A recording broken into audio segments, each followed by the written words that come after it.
Good evening. There you go. Good evening. We're going to begin the January 9th, 2025 Bethlehem Planning Commission meeting. Because this is the first meeting of the year, we need to have a reorganization. My name is Matthew Deschler. I am the Assistant Solicitor attached to the Planning Commission. So I will run the meeting up until the point where we have a chair of the commission, which will be very soon. So at this point, I would like to open up the floor to nominations for a chair of the Bethlehem City Planning Commission for 2025. I'd like to make a motion to elect Rob Malosky as the chairman of the Planning Commission for 2025. Do we have a second? Second. Mr. Barker seconds. Can we have a roll, please? Mr. Malosky, Yes. Mr. Barker, Yeah. Ms. Cohen, Yes. Mr. Burgos. Yes. Congratulations, Mr. Malosky. Thank you, Attorney Deschler. Appreciate that. This time I'll open up the floor to nominations for vice chair. I'd like to make a nomination of Matt Malozzi as vice chair of the Planning Commission for 2025. Motion made for Matt Malozzi, who is not in attendance. Attorney Deschler, just want to confirm that he is still allowed to be nominated, even though he's in abstention. He is. We don't have involuntary or indentured servitude, but assuming Mr. Malozzi wishes to accept his appointment, yes, he can be selected. Motion made for Mr. Malozzi. I will second it. Roll, please. Mr. Malosky, Yes. Mr. Barker, Yes. Ms. Cohen, Yes. Mr. Burgos. Yes. And our last nomination, I will open up for secretary. I will make the nomination for Craig Pfeiffer. Do we have a second? Second. Second, Mr. Barker, roll, please. Mr. Malosky, Yes. Mr. Barker, Ms. Cohen, Yes. Mr. Burgos. Yes. Motion carries. Congratulations for another year. Welcome to the 2025 year, our first meeting. Our first agenda item is the approval of the December 12th minutes. Any discussion on the minutes as read? Hearing none, I will accept the motion at this time. I'd like to make a motion to approve the meeting minutes from the Planning Commission held December 12th, 2024. Motion made, Ms. Cohen. Do we have a second? Second. Second, Mr. Barker. Roll, please. Mr. Malosky, Yes. Mr. Barker, Yes. Ms. Cohen, Yes. Mr. Burgos. Yes. Motion carries. Minutes are approved. Our next agenda item is a sketch plan review. 312 Hanover Street.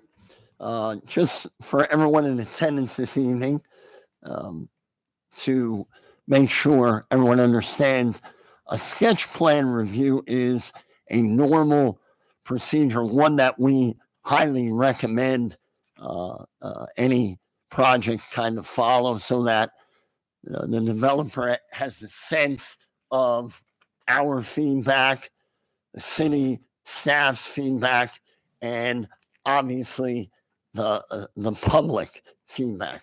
We are not acting on anything this evening in reference to this project. It is simply a sketch plan review for us to provide info. So at this time, I will turn it over to the applicant. May you take a minute, introduce yourself, and once you're ready, you may begin. Okay, very good. My name is Jim Preston. I'm the attorney for the applicant. Al Syme, I am the applicant. And behind me is John Lee. He's the project architect. The project engineer couldn't be here this evening. Excuse me, for the record, Yes. can you just spell your name or for the record? Last name Saaem. First name, my nickname is Al. Al. Thank you. Thank you, Mr. Seam. Okay, Mr. Preston. Okay, very good. So you have in front of you a proposal for a townhome development. You may remember this property. It was in front of you a little while ago with a different type of, a different proposal. That particular project required zoning relief. And we did apply for the zoning relief and we went to the zoning hearing. And there was quite a bit of opposition to the requested relief. And to the point where we decided that it was not wise or prudent to continue with that project. So we went back and we listened to what the objectors had to say, which was it needs to comply with zoning. And so that's what we have here. We have a project that does comply with the zoning. I will tell you before we begin, the city has pointed out there's two areas where there's a possible noncompliance. One of those would be, I think, with building height, at least with respect to stories. And how that works is we're allowed up to 2.5 stories. So the upper floor needs to be a half story, and the ordinance defines a half story to be to not exceed 50% in floor area of the story below. That wasn't really clear from the submission, so the city called that out more or less as a question. And our architect will demonstrate this evening that we do comply with that. So we will meet the building height requirement, and the upper floor will be a half story, which will bring us within the 2.5 story parameter. Other than that, you have the plan that's in front of you. You'll see there are 3 buildings. They're defined as buildings, 3 separate buildings by your ordinance. So we have 3 separate buildings, each with its own design and building height. We've handed out to you a packet. You should all have that. There's a packet over there on the table that has some information in there. I'm not sure how you want to proceed. Perhaps, would you want our architect to explain what the building looked like first? Mr. Preston, you have obviously been here in the past for Yes. sketch plans review, so I'm going to trust your experience with it, and certainly your architect can start if that's the Okay, very route you good. want to take. Then that's what we'll do. If you'll just excuse yourself for a minute. Okay, again, this is Mr. John Lee. He is the project architect. And John, just a couple of questions. It's not a hearing, but just so we're all on the same. You were involved with the project that was here before the planning commission the last time. Is that correct? Yes. And you heard what I said about our adventure at the zoning hearing board? Yeah, the basic objection was the fact that we did not comply at that time with zoning and needed some small areas of relief. Okay, and so you're now, again, you're the project architect here. Why don't you jump in and tell the planning commission and the public what's being proposed for the site? So what we're proposing is a 2.5-story building. We will have primarily a 2-car garage with some storage space and laundry on the first level. And these are all depicted on the floor plans that are in front of you. And there's also a set for the audience here today. On the second floor is a master bedroom with closet and bathroom and a living dining area. And then on the upper level, the upper half story, is an additional 2 bedrooms and bathroom on that level. We've also included a rendering of what the building will look like, and that was distributed to you today also, and in larger scale. This is that building here. The building is divided with 2 fire-rated party walls in between to create 3 separate fire areas, which is actually above and beyond what is required by code in terms of the fire area calculation. Oops, sorry about that. So that's about it. It's a standard residential construction, type 5B construction. It will comply with all applicable codes and ordinances in regards to the construction of the building itself. And the third level living area, that is a half story. Correct. We've run through the calculations as we've done for many, many years with the city. in the same manner, and we comply with the requirements of a half story.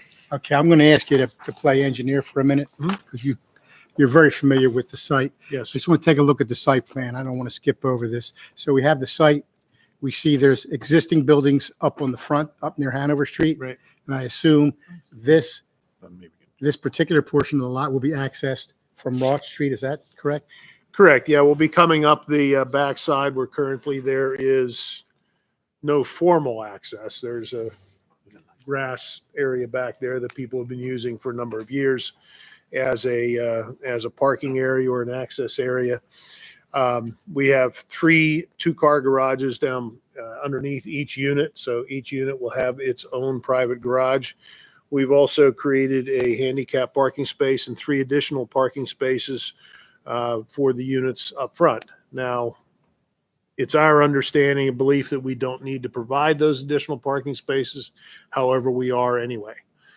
So we're creating additional parking spaces where none exist now, creating a better situation for the residents in the neighborhood in terms of pulling street cars off of the street that are parking on the street now.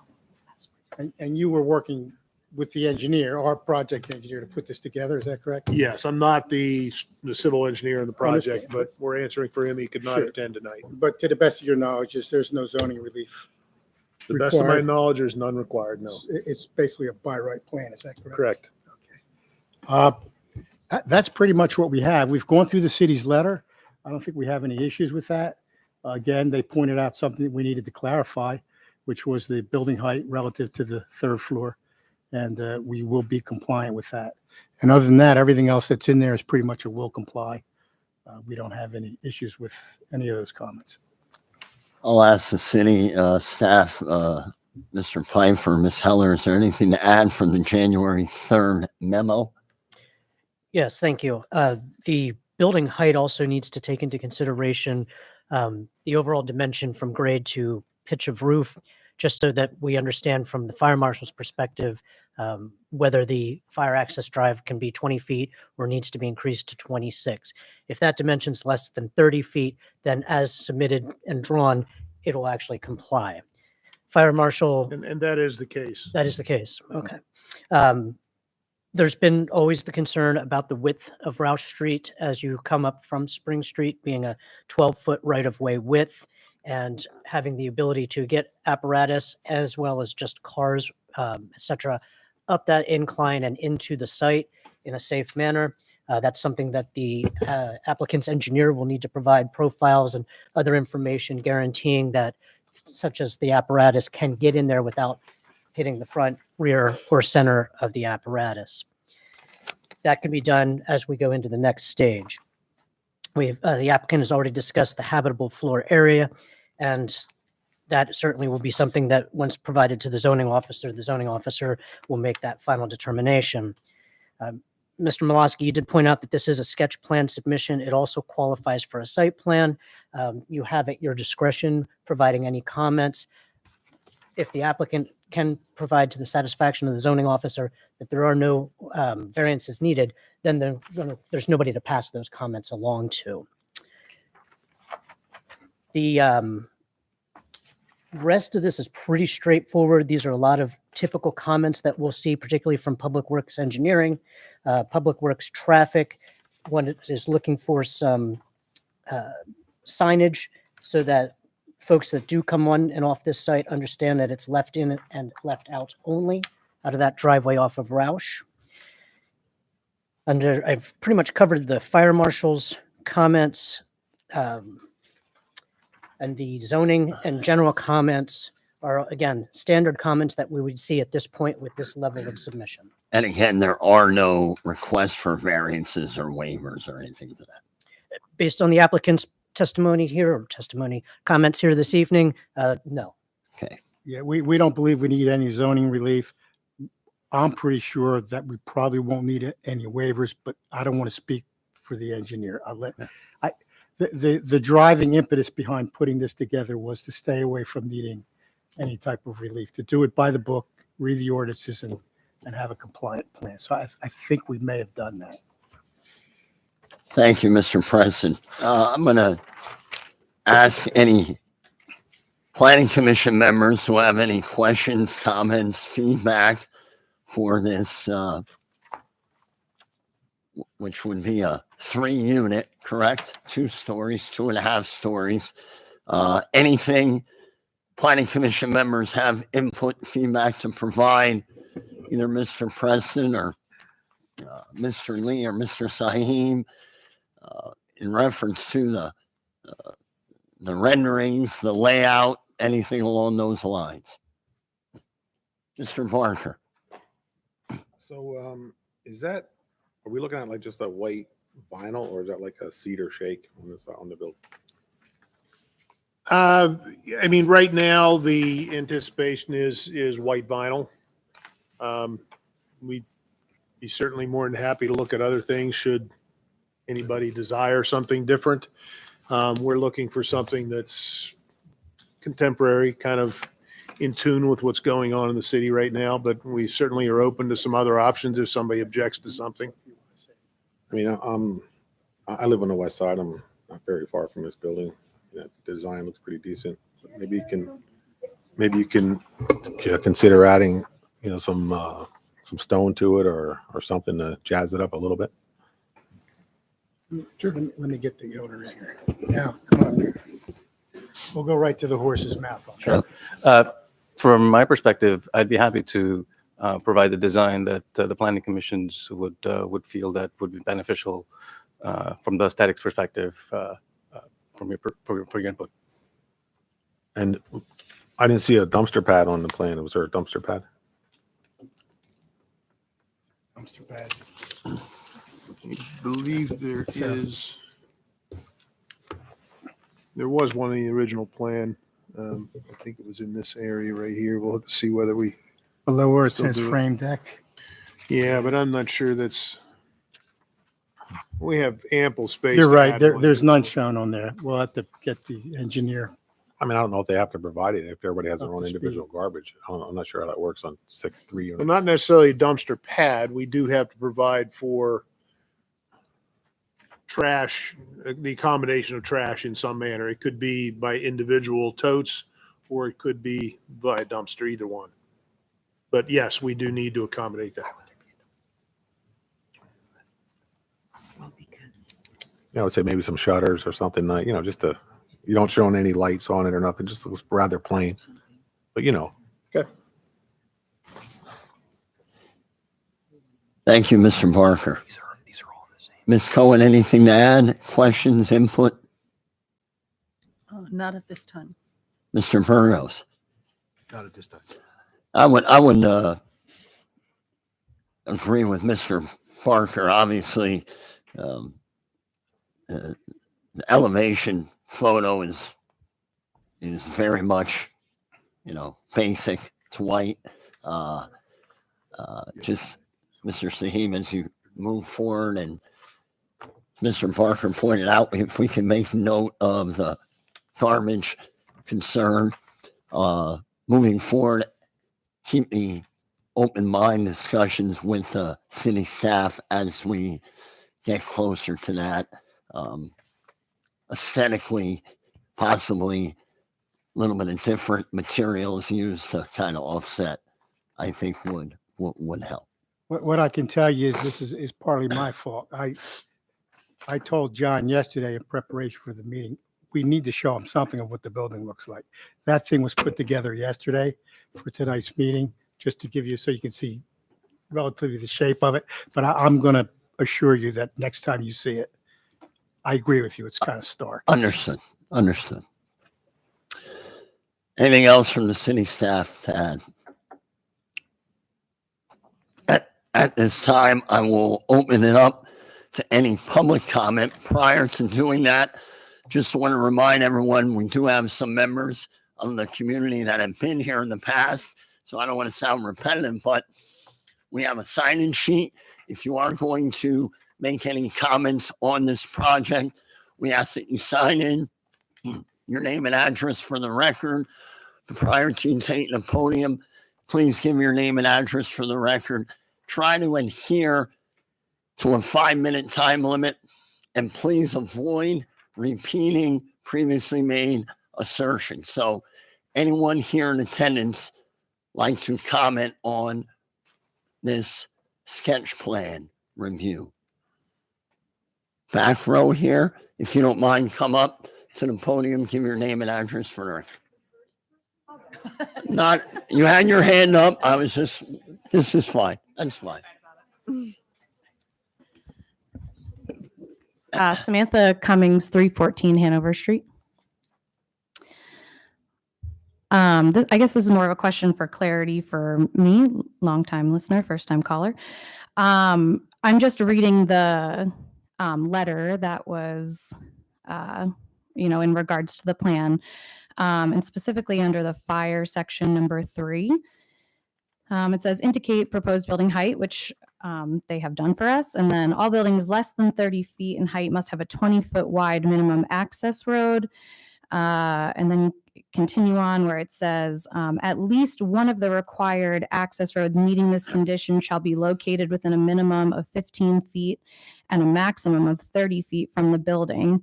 And then earlier in the letter on the first page, you have noted that Roush Street is 12 feet. So my question is, what is the access road that meets this code? Yeah, so the fire marshal's comment pertains to this area here.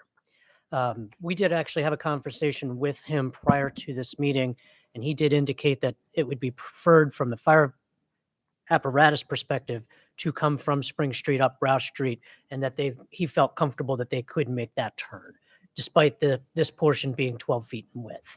So that 20 feet or 30 feet is really so that they have a place to pull the apparatus up to, and then utilize that apparatus in firefighting. So I guess my follow-up question to that, and maybe it's not the correct place for this, but I see noted that there's one particular truck that can access this property. Is there only one of those trucks for the city of Bethlehem? I wouldn't know the answer to that Okay, question. I guess I have more questions for the fire chief, so that would be directed towards him. Okay. I think that, I'll leave that as my concern. As a person who is very close, about a 4 arms length from this property, a fire safety is a concern to me. Roush Street is a 12-foot wide alley.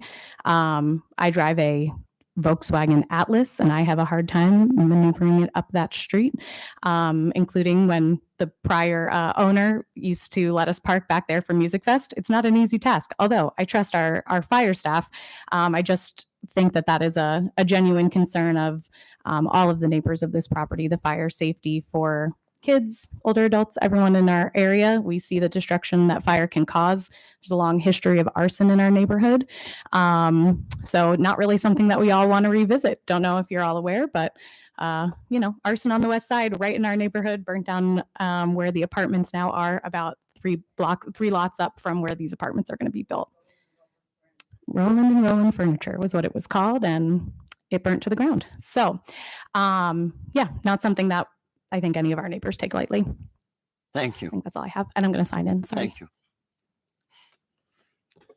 Sir, right up front. You can sign in after you talk. That's fine. Just give your name and address for the record. Chuck Cummings, 314 Hanover Street. This is my better half here. How does it make sense to have a fire code rule that requires a 20-foot wide road, but then to access that 20-foot wide road, you're going to go up a 12-foot wide road? Does that make sense to any of the city planning members? Give me a hand. So my response to that would be that when we go to the next step in this process, we can have the fire marshal either articulate that in his comments in the review letter, or possibly even participate in the meeting to answer these questions. Okay. And there will be, because with the last plan, it had to go to zoning. But what I'm hearing tonight is that there's no zoning relief needed for this plan. So there will be another step where we'll be able to ask these questions. And because that seems like a bigger issue than any zoning relief. Yeah, absolutely. I again, Mr. Cummings, I apologize if I didn't explain it clearly enough. Normally, we want a project like this to come to us first in this manner. a site plan or a sketch plan review so that we can provide feedback. We are not in any way acting on anything tonight with this. The land development plan will come back to us or may not come back to us. If it does, all of those finite things, the fire department and what Mr. Piper is explaining, that will continue to move forward as long as they want to continue to move forward. So those things being brought up now are being noted. Great comments, Okay. great concerns. So, but again, we are not acting on anything yet this evening. Great. One other quick question. Can you explain to me like how this property will be defined? So previously, there's a 2-family home that is pre-existing. The last time they had plans, they were coming in and they wanted to add 7 units to make a 9-unit apartment building, which to me sounds like multifamily, whatever.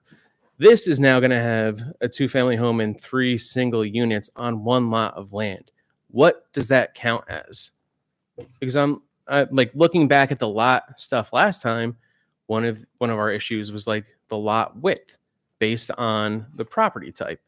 If this is 5 units, isn't that multifamily? Like, how is this property going to be defined, like the dwellings? So two questions you're asking. First question is, how do we view the existing structure and the proposed structure? The existing structure is what's called a 2-family detached dwelling. That's a permitted use by right in the RT district. The proposed building we look at as a townhouse type building. This goes back actually to the beginning of my tenure here, and I actually worked with Attorney Preston on another similar type project where the then zoning hearing board made a determination that while you look at this as a multifamily overall development, because you have more than 3 dwelling units on 1 parcel, we look at it, the individual structures based on the dimensional requirements for a 2-family detached and a townhouse. So that's why this is a little bit different than the first presentation. Okay, so but they're all on the same lot, right? Correct. So is there no limit to that? Can I build There 10 are. So single that's- family homes on my property and those rules still apply for single family property, or is there some cumulative part to it? So in answer to that, there's a minimum tract size. So the overall parcel has to meet a certain square footage. And then there's another dimensional requirement for lot area per dwelling. So then we divide that by another number to figure out how many units would be permitted by right on that parcel. So this property is like 13,400 right square feet. The 2-family home has a requirement of, is it 9,000 or 6,000?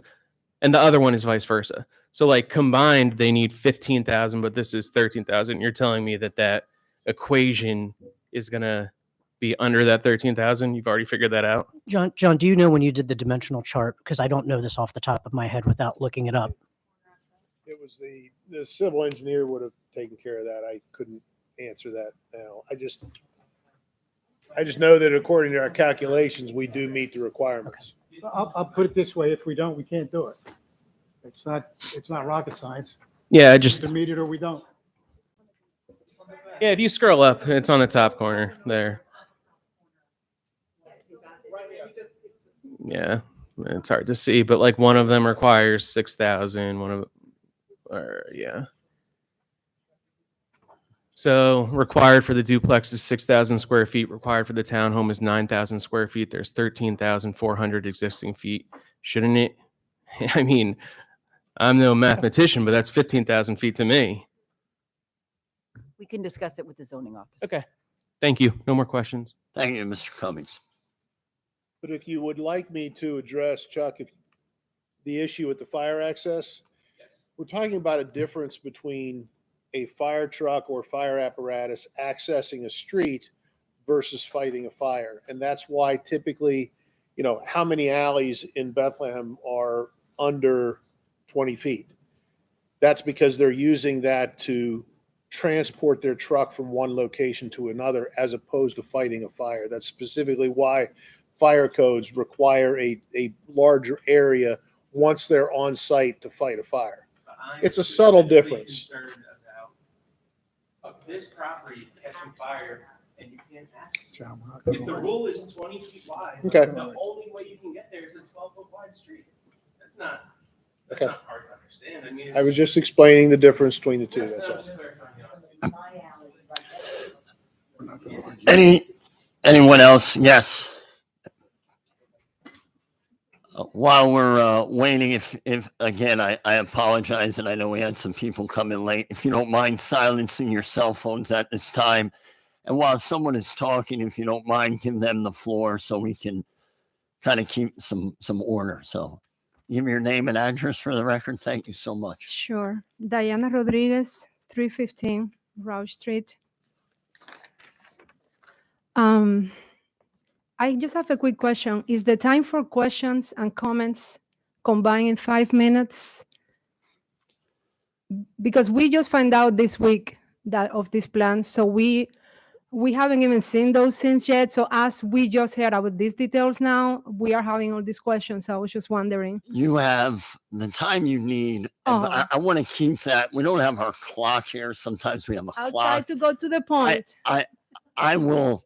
I'm usually pretty Thank fair you. and lenient with that. However, what I don't want is when we Repetitive. have repetitive questions. So, Sure. Ms. Rodriguez, you go Thank right you. ahead. You're I welcome. really appreciate it. I'll try to go to the point. I first gonna start with the quick questions.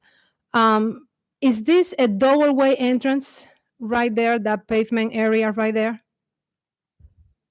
Is that supposed to be a double-way for cars? Or is that one way? Mr. Lee, if you can answer. Driveway? Yes.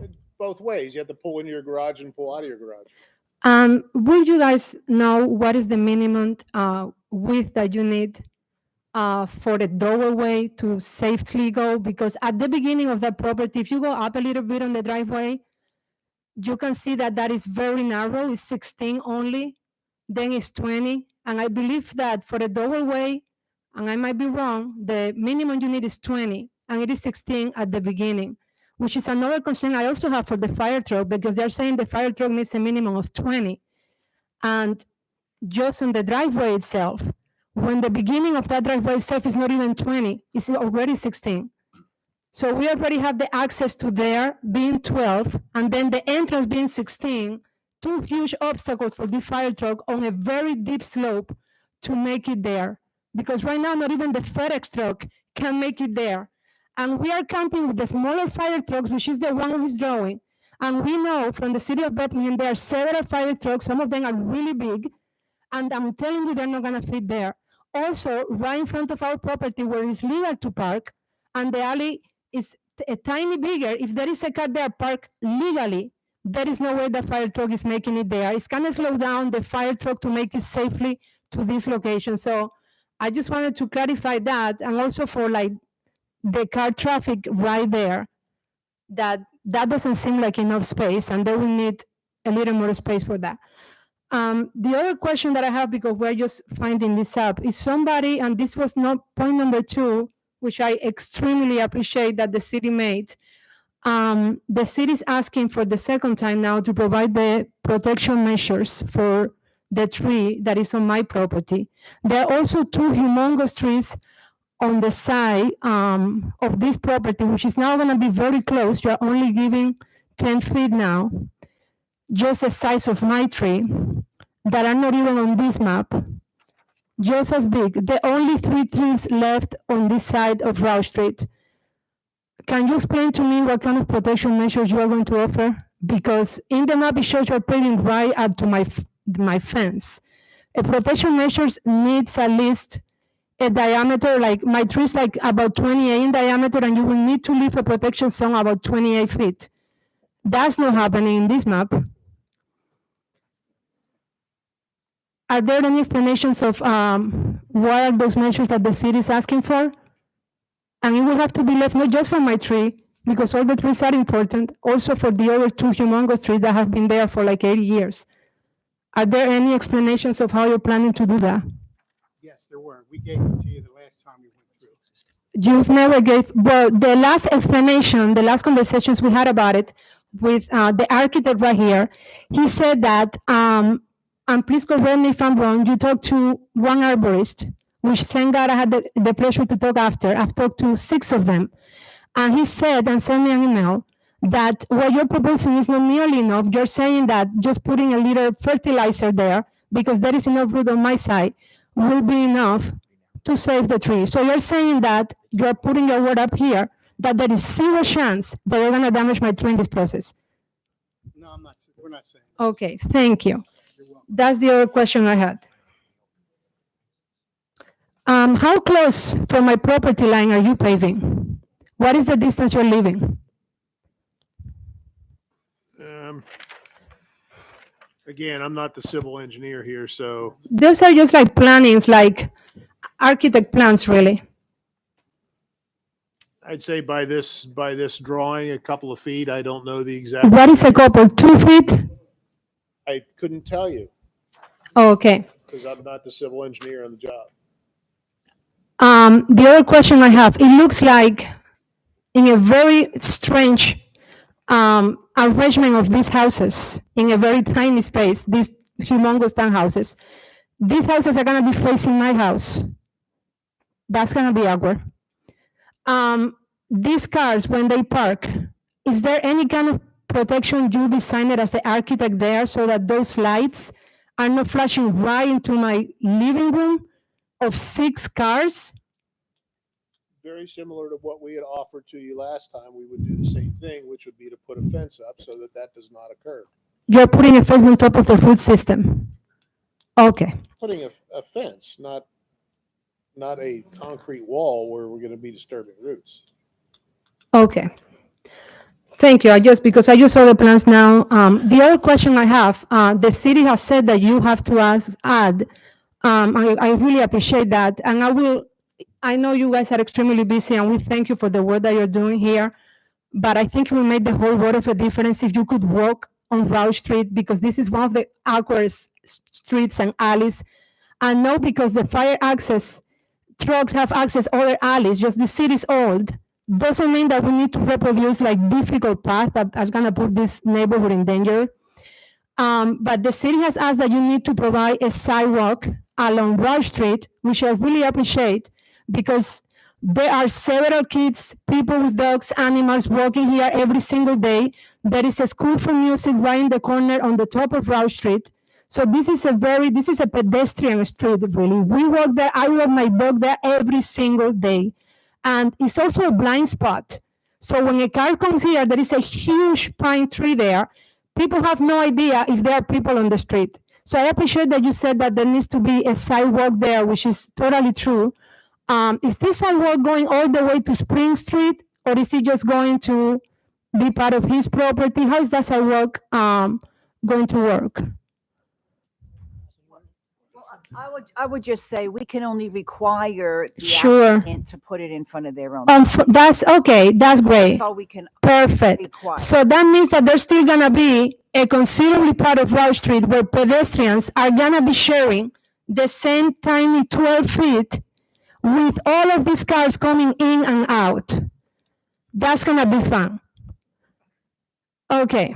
And they're gonna keep doing it because that's the only access that we have. Our other access is gonna be the tiny alley of Fulber Street, which is just as small. We are surrounded by tiny alleys. Okay. And I thank you for your time. I'm gonna go to my comments now.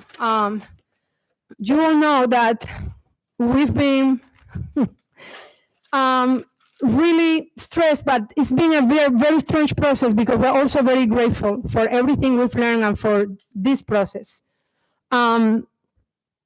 And I just want to thank the city. I'm really valuing your work now because I've never in my life read so much zoning before. It's really boring and very complicated. I'm like, wow, these people really have a very difficult job. But one thing that I read there that I found extremely interesting, I appreciate, it says that new projects should not result in additional threats to the public safety. It should not result in extra expenses. It should not create nuances or victimize the public. And I do believe that these plans as they are right now, just like the previous one, let's be clear, let's look at the square feet. They are pretty much the same side of the building, the same pavement part, actually a little more We're just dividing the space differently, but this is the same plan. Let's be clear about that. And it should not victimize the public. And I do believe that this project is pretty much doing that, and it's actually worsening two of the biggest issues that this city is putting so much resources into, which is affordable housing and trying to mitigate all the problems of climate change for diverse community like ours. In less than 4 years, I don't know how familiar you are with our Leader Street and our neighborhood, but this community, this group of people, I am right behind this, has endured, because of the Armory construction, in less than 4 years, construction damages to many of our homes. We lost a lot of the views in this Leader Street. We lost green spaces. We have increased heat due to like all this new development, increased noise and air pollution. And here we are again, not even 4 years after, with a scarier scenario, because this time, this new development is right up to our property lines. And this is a project that will directly impede the enjoyment, sustainability, long-term maintenance, and just simply the ability for me, for my family, to afford to live and age in my old home. That's the only thing I'm asking here. Allow me to afford to live in my house. This is a project that also will make my home out of character for the West Side. I don't know if you've seen a real Google map. To my left, I already have a building with 20 parking spots. In front of me, in the last 4 years, I gained the Armory building with 60 parking spots. The only relief that we still have is to my right. And this development is proposing to now remove that. You tell me what other houses on the west side of Bethlehem are in the middle of 3 parking lots, in the middle of 3 buildings. A tiny house in the middle of 3 buildings. Tell me how is that contributing to the character of this town? Once again, I want to thank you for keeping on with the tree. I know that that is important for this city. This is a city with a climate action plan. The mayor just talked about it. This is a city that's considered Tree City USA, and you guys really put your actions into those words, and I really appreciate it. And I hope that the measures that you require from them and the measures that you're providing are honest and are actually realistic, and that they can assure that 100% that tree is going to stay there. And right now we just heard that they cannot make that promise. And why is this so important for me?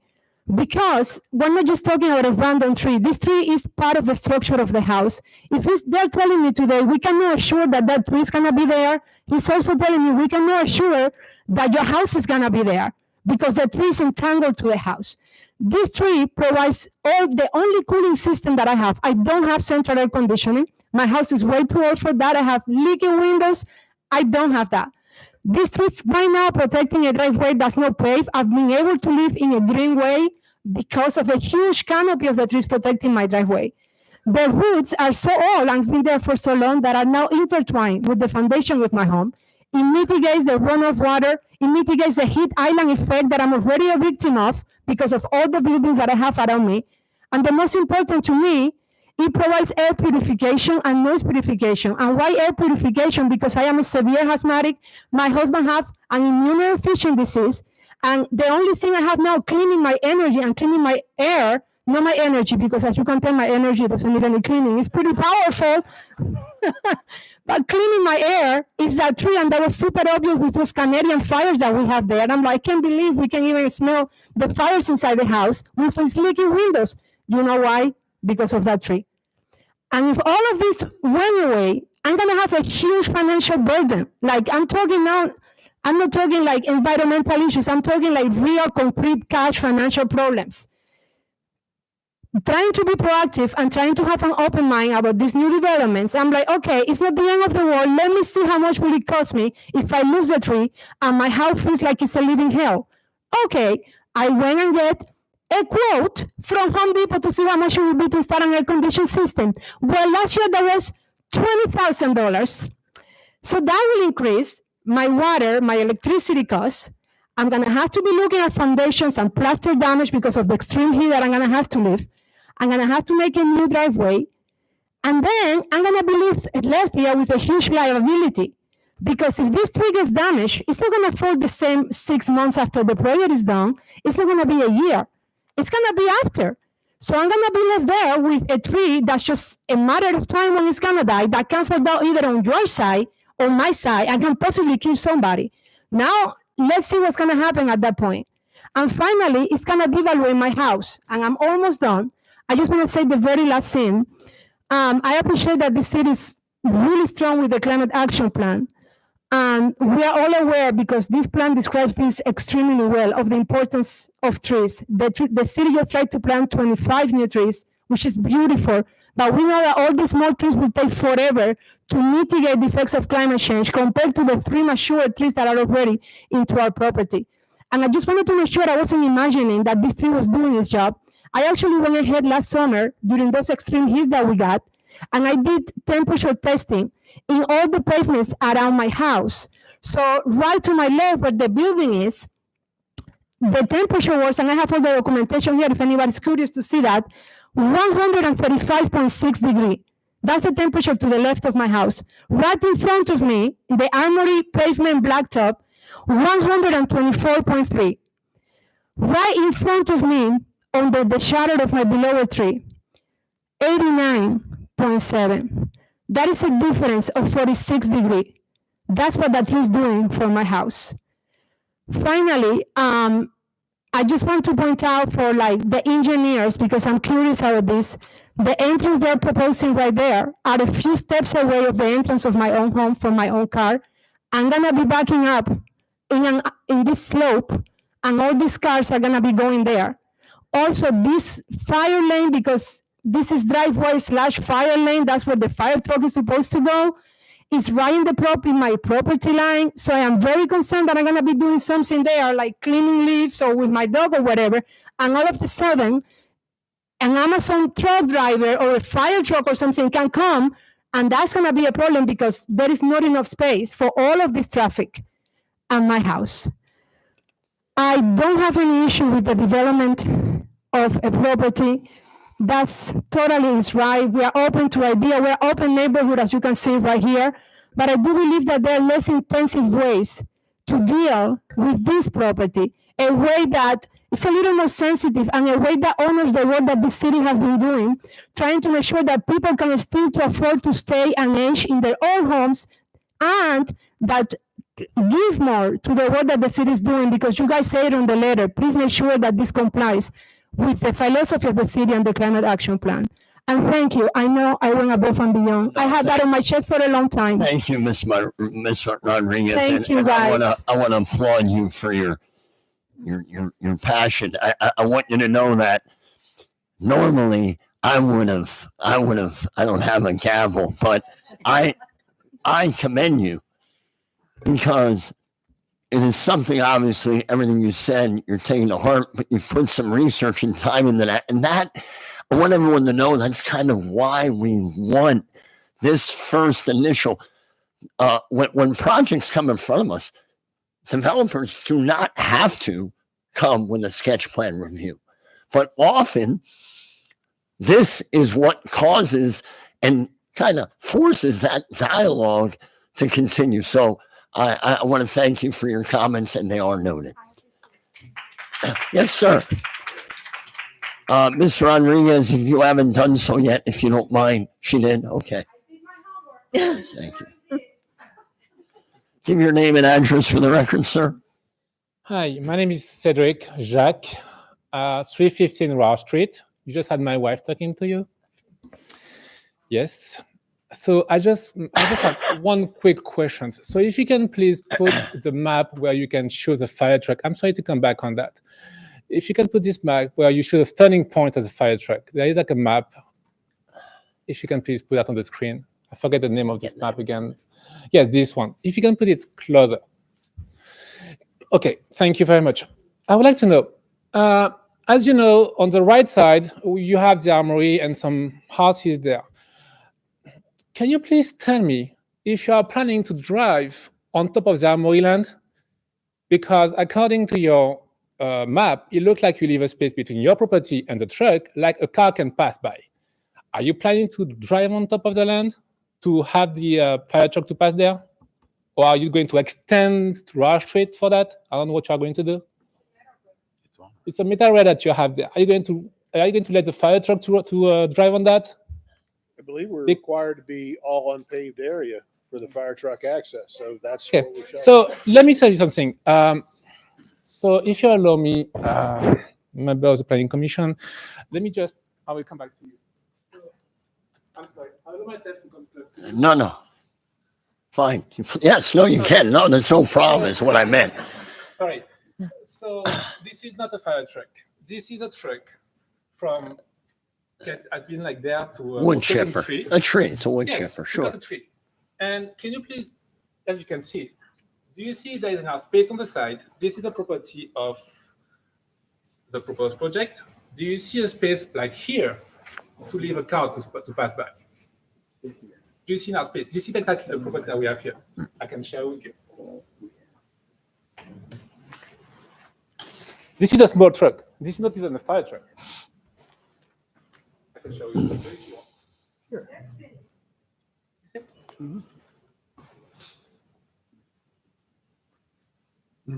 As you can see, this is a smaller truck. So that's why I'm wondering, do you think the fire truck will just like drive on top of this rail? Because according to your map, this is what we have right now. You are leaving a space for a car to pass by. And like my wife said, in front of my property, we are allowed to park. There is no space. Can you please tell me what is this map? I can't know. I imagine the fire chief's going to be involved with It's on here. discussions. I see. So that means that he doesn't even come to the area. He doesn't know the area. You are saying that this person doesn't know the area, doesn't know exactly what he's doing. Who did this map? Who did that map? Yes. The project engineer. Okay. So that means that he didn't even try to come. He just like imagine something. He just dream. Okay, I see. I appreciate it. Thank you very much, sir. That's all for me. Thank you. Thank you. Anyone else?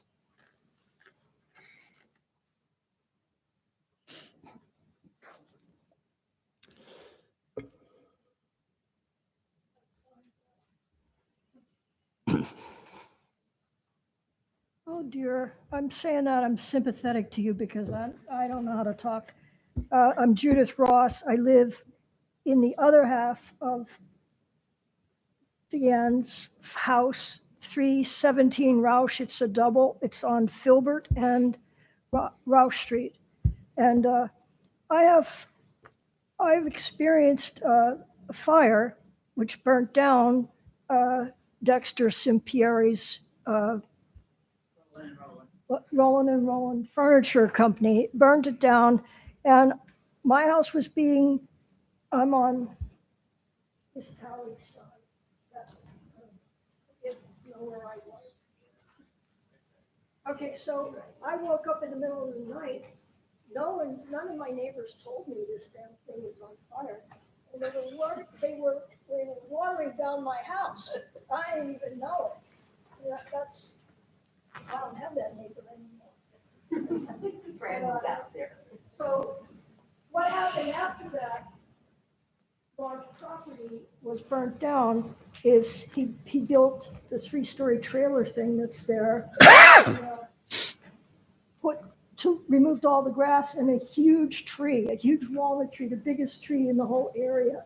Had to cut it down because you can't ask people to park their car where walnuts are going to fall on it, right?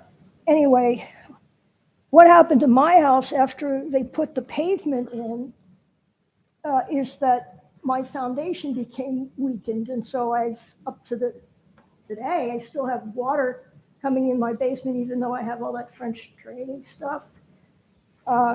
So I would fear for the other side of the house where Deanna lives, if a lot of pavement is put in. Can you tell me how much is going to be paved of this property? I can't tell you that. You have to look at. But that would have to be considered as to how much water runs off and causes the houses to. Well, we're going to be required as part of the land development process to handle our water so that you don't have that issue. You won't have that. Well, that's good to know. Yeah. All right. The other thing is that, so fire engines come for that apartment building frequently because people can't cook. I'm also a person who can't cook.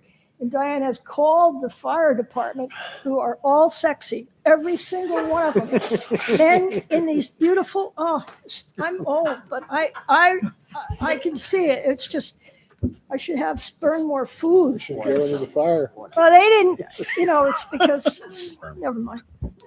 I forgot what I'm talking about now. It's all right, Miss Ross. That is fine. You're cooking. You made your point. Yes, Miss Ross. Thank you. And I understand now why you didn't want to go first. So anyway, yes, sir, in the back.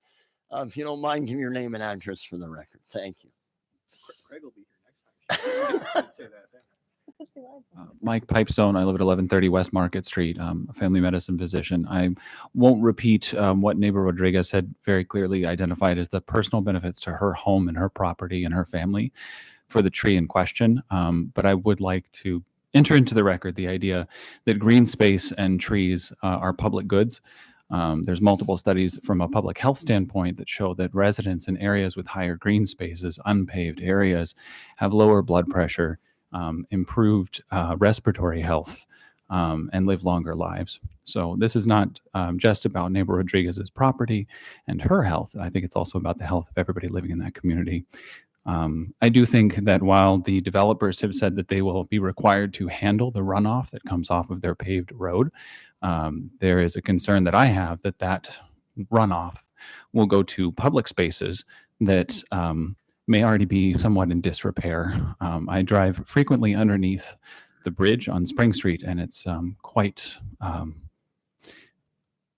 harrowing sometimes how poor the drainage is in that area, how poor the health of the bridge looks, and further runoff that's not controlled or abated by a green space, I think would add to the damage to our structures in that area. Thank you. Thank you. Appreciate your comments. Excuse me, can you repeat your name? I didn't get Yeah. your name for the record. Of course. Mike Pipestone, Pipestone. If you don't mind, just sign in there. I did, sir. Thank you. Miss Ross, certainly. No worries. And then I got confused. They can't go down Rouse Street. When they come with their fire engines, they're not in front of my house. Nor, that's it. They're up by the apartment building, and then they walk over and go to my house. They can't fit in front of my house, or they didn't. So, and also with those fire engines, you think that can fit there? How do you know they're not somewhere else? Like they might all be in little places helping people, but there's only one fire engine that can go down that street. Thank you, Miss Ross. Yes, in the back, if you don't mind, come on up.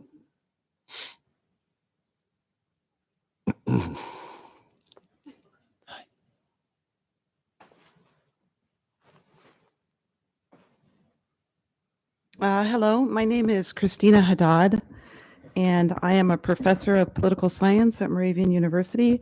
I live on Liberty Street.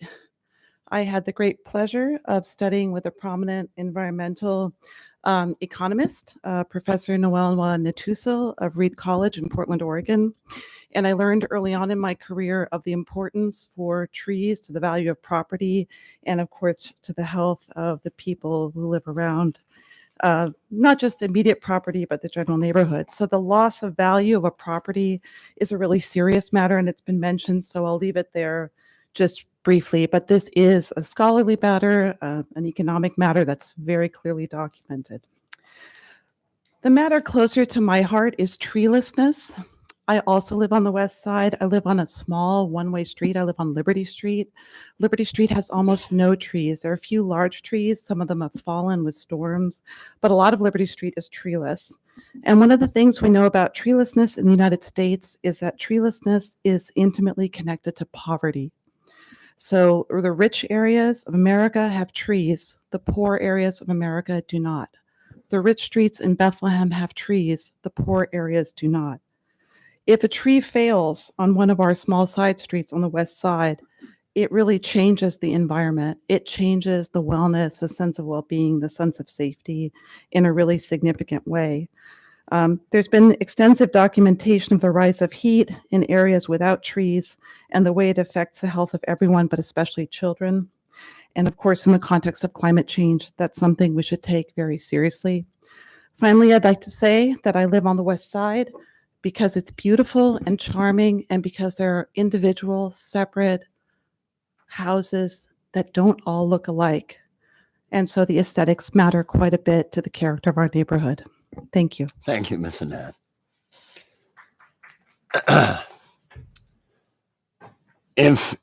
Yes, come up. Thank you.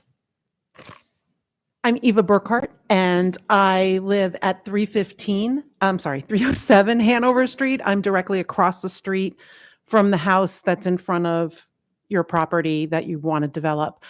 I'm not going to talk about trees. I'm not going to talk about fire engines. I am going to talk about the fact that Rausch is a one-way street that, as others have mentioned, has a very steep incline.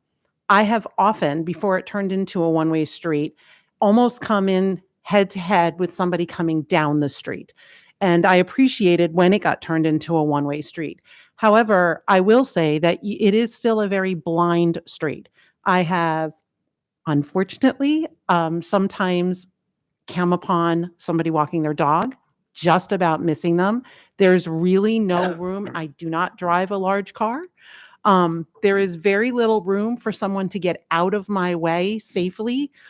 And I think the other thing that has not been said, and I apologize if I don't know my neighbor who's down at the bottom of Rausch, but so you have my house, their house, and then or the house that's in front, and then down at the bottom of Rausch, where you make that turn, is a house that is below the elevation of their house and or their property. I know you said you were going to handle the water. I know for a fact that the woman who lives there in that house, that's the black one right there on the corner. I know that she has somebody who takes care of her on a regular basis. So I'm going to assume that she's either aged or not well enough to take care of herself. I don't even know that she's aware of what's going on. And this would be coming up right alongside her property. And I'm concerned for that runoff because, like I said, she's at a significantly lower elevation than where you're developing. So again, my concern is connected to safety. My concern is connected to, I can tell you that people coming down from Prospect, down Rausch, don't hit that one-way sign that says "Do not enter," and do they make the right down Filbert? They don't. They go down the corner of Rausch because there's nobody really there to enforce that one way. It's an accident waiting to happen. So I'm not against you developing the lot, but think about a single family home. We don't need multiple family homes. And I also would say that somebody had mentioned Music Fest. We are in the heart of Music Fest, Celtic Classic, anything that's going on downtown. We are within walking distance of downtown, and parking there is dangerous now. I can't even imagine what potentially 6 more people. And I know that somebody said something about the fact that, well, we're going to be taking people off the street. You're really not. You're giving the new people places to park. And when people visit them or they don't have parking on their spot, the only other place for them to park is going to be on Hanover, which is where we all, or a bunch of us, live. So I wish everybody luck. I do appreciate your work here. And I can promise you we will be back. Thank you, Ms. Burkhart. Thank you. Appreciate it. And again, we have heard a lot of concerns. Before I allow in the back here to talk, and you can come up and get yourself ready. I just, obviously we've heard a lot of concerns here and some that have been quite open than others. Obviously, the fire department issue and the fire engine issue and the tree concerns and things of that. As we move forward, I'm going to allow you to talk. Just try to focus more on what this project has on paper right now. The neighborhood already, we've heard a lot of those concerns, but let's try to avoid kind of repeating if we can. And if you don't mind, you can give your name and address for the record. Thank you. Sure. My name is Evelyn Baxavane. My mother is the lady that lives on the corner of Spring and Rauch Street. Her name is Mary Baxavane. She is 100 years old. And I'm going to give you a little bit of history because I was born and raised in the house at 312 Hanover Street. My family lived on the bottom and my godmother and godfather lived upstairs. When I was 12 years old, my parents bought the house on the corner of Spring and Rauch Street. So our properties butted and we were related to the people that lived upstairs. That property, when I was growing up, was a gardens. We had huge vegetable gardens. And my godmother that lived at 312 Hanover Street allowed my parents to use half of the property and garden, and they did the same. Then my mother became disabled, and my mother can't do steps. She has MS. And so they also allowed us to park our car back there to get my mother in and out of the house. And we still do that. Al does allow us to, if my mom has a doctor appointment, we do access the back of the house and that property to get my mom into the car. The other thing is you talk about the trees. There are 2 huge trees on my parents' property. My dad, when we bought that house from this lady named Mrs. Deutsch for $3,000 back in, I don't want to date myself, but my dad planted those 2 trees with a neighbor. And those trees have been there for almost as long as I've been alive. And they provide a lot of shade and a lot of beauty to that area. As I said, my mom is 100 years old. Now you're thinking about having all this construction next to her. Also, someone discussed the water runoff, and I'm not going to get into that. So that property's been there for a long time. And I understand that you want to do something with it. A single family home.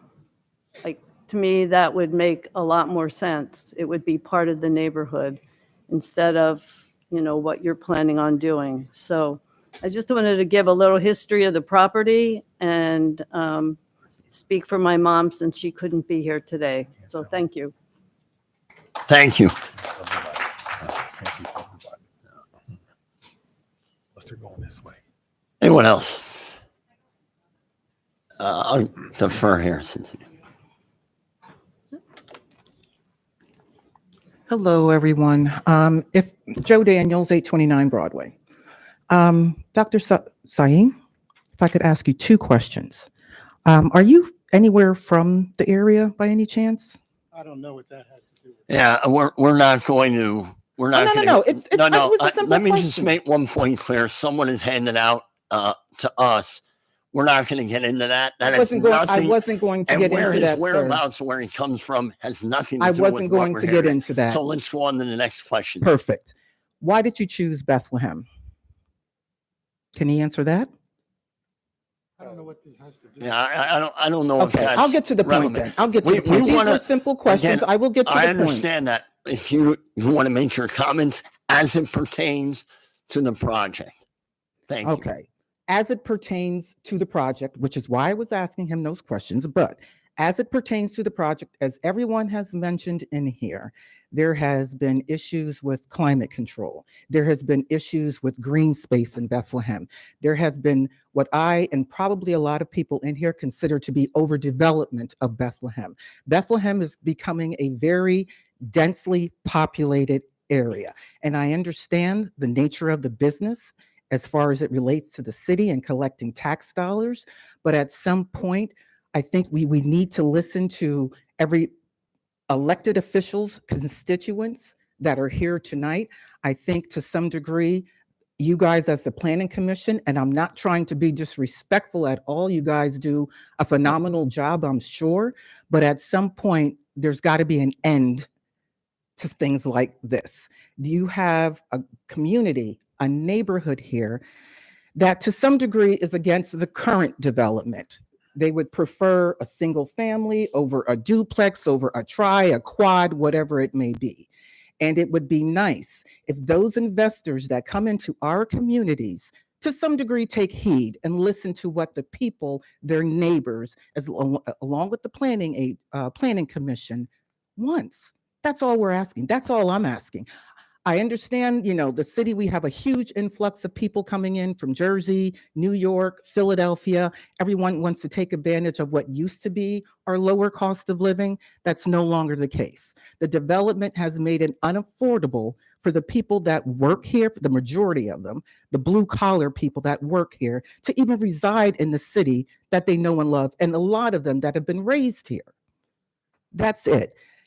You do what you want with the property, whatever the city allows you to do, God bless you. But at some point, please consider they may not be your neighbors, but they're going to be your tenants' neighbors. And they would like to reside in their home as happily as possible with no water runoff, no issues with trees, no causing of additional costs to some of these homeowners. But at the end of the day, you can do whatever the city allows you to do. I'm just asking you to be a human and consider these people. That's it. Thank you, Ms. Daniels. Just to piggyback, and I'm gonna wind this up. One of the things Ms. Daniels brought out was, again, and I don't know how many times she has attended our meeting. I can say this. In the 15 years that I've been sitting here in these seats, part of the Planning Commission, along with my fellow members, we want this to occur, right? We want there to be dialogue, because often what happens, and I know I can rattle some off right now, that it kind of has the developer or the person who's handling the project discuss with the neighborhood and get their feedback. And I have been in this room when a lot of times when that land development plan comes about, everyone's happy. And that's what we want. And that's why we have what we have here. And I commend everyone for attending tonight. I feel your passion. I feel what it is your concerns are. And I'm sure the applicant has got that message as well. If there are no other new comments or questions, I'm going to have my Planning Commission members have any other comments at this time. Mr. President, you have a comment to make? Nothing new to add. Okay. Yes.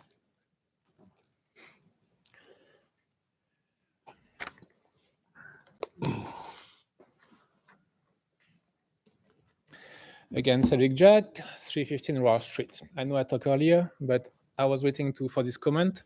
I just wanted to rebound on what Christina said and other people said.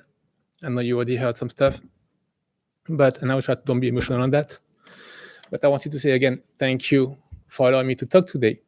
I would like to say thank you to everybody who came here to talk, came here to join and share the concern. And I just wanted to say that I'm a proud resident of this community. And I stand in front of you as a Black member of this community. It's a diverse neighborhood that values character, safety, and sense of belonging. And I'm really tired of seeing developers targeting mixed communities.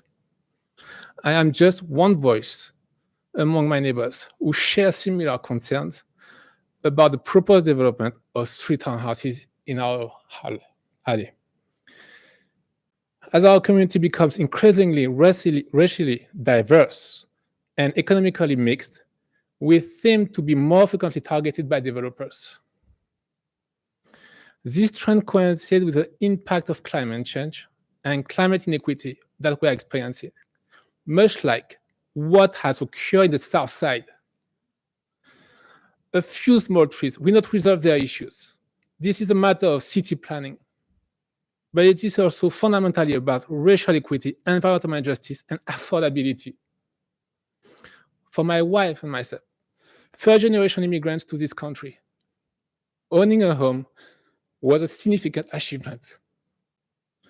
It saddened me to see the greenery around us disappearing little by little. Each day, our air quality deteriorates further, and I fear we may not be able to afford to continue living here. The recent developments, starting with the Armory project, signal the beginning of gentrification, where hardworking people are pushed out of their homes because they can no longer afford to live in their own neighborhood. That's all for me. I appreciate your time, but please. Thank you, sir. Thank you. Thank you. Any planning commission members have any other comments, input for the sketch plan review at 312 Hanover Street? Well, I will say, certainly Mr. Preston and Mr. Lee and Mr. Sahin, we covered a lot of ground here. Yes, I would agree. We've got a lot of input from fire department concerns, 100% climate action plan concerns that we and our city takes very seriously, tying in with the concerns with the trees, traffic, water runoff. So again, we want to provide this input, give it back to you as you move forward. And I'm hearing what Mr. Preston said earlier, as far as the January 3rd memo goes, you're in compliance with everything that is on there, and you will comply and continue with your client to have dialogue with our city staff moving forward. That's correct. We also understand that it's a sketch review, and the city reserves the right to make additional comment. And I would agree with you. We've heard what's been said. We've heard from the board architectural concerns. We've heard concerns from the neighbors. The tree seems to be a very big issue. We'll work on these things. Thank you, Mr. Preston. We know you will appreciate it. Our last agenda item, is there any general discussion? Mr. Pfeiffer. Thank you, Mr. Chairman. I'll keep this very brief. As you may know, there's a game on this evening that a lot of us are very interested in seeing. So the very first item I want to bring out to you is 2105 Creek Road. This is a sketch plan that was submitted quite some time ago, back in 23. There is no expiration date for this. Furthermore, the applicant has since submitted a a subdivision application. I'll get to that on page 2. 608 Pierce Street. This one is deadlines on the next agenda meeting, so it's already on the February agenda. It'll be up to the applicant's counsel and the applicant whether they want to seek an additional extension, but they do have a tentative meeting scheduled with city staff either tomorrow or next week to further discuss the problem and some of the last outstanding items. Flipping to page 2, 1355 Easton Road. This is the expansion to EcoPax. This project is deadlines out to the 28th of February, so they will either be on this agenda, but most likely an extension due to some concerns with fire suppression systems. 2545 Shanersville Road. This is LVHN's Muhlenberg campus. This one is a day before the next meeting in March. So if we don't get them on in February, we'll be looking for an extension on that one as well. The next two actually deadline right before the February meeting, and Ms. Sebesta has already reached out for extension letters. 330 East 4th Street is a smaller project. I believe it's 4 units with commercial on the first floor. That applicant will be providing us with an extension letter beyond February 12th. This 2105 Creek Road, this is the minor sub that I was just referencing. Same scenario, that applicant will be providing us with an extension letter, and those are the ones that we can anticipate. Now, also on your February agenda, you will have a request for a rezone of the zoning map. 1315 Garrison Street. Ms. Hiller, correct me if I got that address wrong. I think it's 11 and 15. 11 and 15 Garrison Street. That's it, Mr. Piper. That's Thank everything. you. I have one other quick item before we adjourn here. Our meeting this evening, I think it's only fitting that we had a little dialogue. And I mentioned earlier, being here 15 years, we have some that last 10 minutes and it's kind of ho-hum. Tonight was, to me, this is why we do what we do. And if it wasn't for someone sitting here at this table, I wouldn't never have learned everything and shared kind of her passion for this city as well. Tonight is Darlene Heller's final planning commission meeting. She is retiring at the end of the month. And I think it was only fitting that she got to experience and hear one last time what this city is all about. And Darlene has, like I said, 15 years ago when I met her at the Deja Brew down on the south side, and she walked in with the city plan and here you go, Rob, learn it. And I can honestly say she has been great to work with. She will be missed, and we wish her nothing but the best in retirement.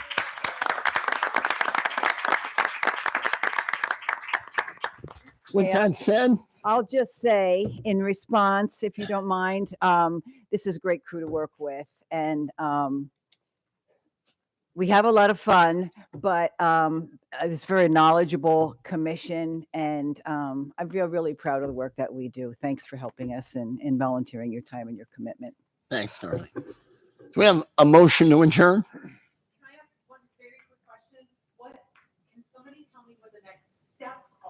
So before we adjourn, the next step is the applicant will continue to have discussions with the city staff, and then they formally have to submit a land development plan. And part of the reason we wanted, even if you did not talk, if you want to put your name and address down, part of the reason we do that is because now you'll be informed on when that'll take place. That's kind of what we had hoped. So even if you did not speak tonight and you want to put your name and address down, we'll be in contact as they submit their future plans. Ms. Rodriguez.